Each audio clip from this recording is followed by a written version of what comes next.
সুজাপুরে ভয়াবহ অগ্নিকাণ্ডে পুরল 4টি প্লাস্টিক গোডাউন, কোটি টাকার ক্ষয়ক্ষতি। বুধবার রাত প্রায় 1টা নাগাদ মালদা জেলার কালিয়াচক থানার সুজাপুর ডাঙ্গা এলাকায় ভয়াবহ অগ্নিকাণ্ডে পুড়ে যায় একাধিক প্লাস্টিক গোডাউন। স্থানীয় সূত্রে জানা যায়, গভীর রাতে আগুন দেখতে পেয়ে বাসিন্দারা তৎক্ষণাৎ খবর দেন ইংরেজবাজার দমকল দপ্তরে। খবর পেয়ে ইংরেজবাজার থেকে 4টি দমকলের ইঞ্জিন ঘটনাস্থলে পৌঁছয়। তবে আগুনের তীব্রতা এতটাই বেশি ছিল যে তা নিয়ন্ত্রণে আনতে সকাল পর্যন্ত সময় লেগে যায়। সুজাপুরে প্লাস্টিক রিসাইকেল শিল্প জেলার অন্যতম বড় কেন্দ্র।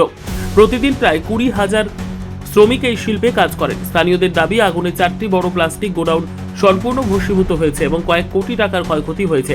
আগুন লাগার কারণ এখনও স্পষ্ট নয়। প্রাথমিকভাবে শর্ট সার্কিট অথবা কেউ দুষ্টামি করে আগুন লাগিয়ে দিয়েছে বলে অনুমান করা হচ্ছে। ঘটনার তদন্তে নেমেছে কালিয়াচক থানার পুলিশ।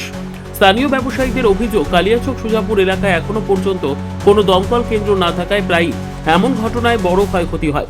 ভোটের সময় রাজনৈতিক নেতারা দমকল কেন্দ্র স্থাপনের আশ্বাস দিলেও তা আজও বাস্তবায়িত হয়নি।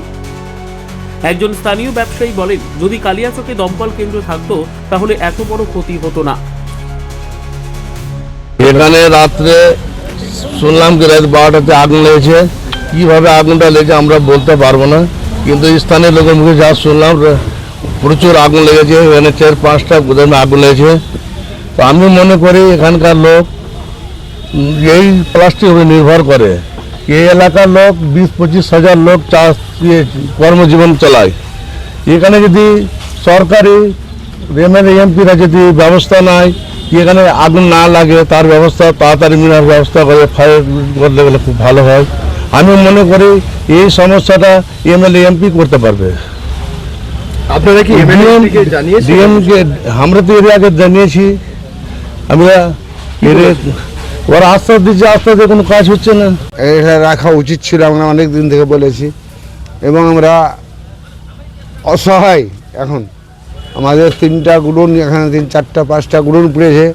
তার মধ্যে ধরেন যে 50 লাখ টাকার মাল হবে এক একটা গুদামে। আগুন লাগার কারণটা হতে পারে কি, রাত্রে 1টার সময় হাইকাউ দুশ্মনী করেছে, কোন ষড়যন্ত্র আছে, কি করে বলবো। আচ্ছা, আর স্থানীয়দের যে অভিযোগ আর কি, যে বহু যারা এসছে এখন ঠিকভাবে কাজ করছে, আচ্ছা কিন্তু ওইটাতে কন্ট্রোল করতে পারে না, আরও দরকার ছিল। আচ্ছা 5-7টা হবে। 5-7 খানা, হ্যাঁ 5-7 খানা মিলিয়ে কত টাকার? কোটি টাকা হবে আন্দাজে ধরলাম। আমরা কি বলবো, আমরা দুঃখিত আছি। ব্যুরো রিপোর্ট, উত্তর বাংলা সংবাদ।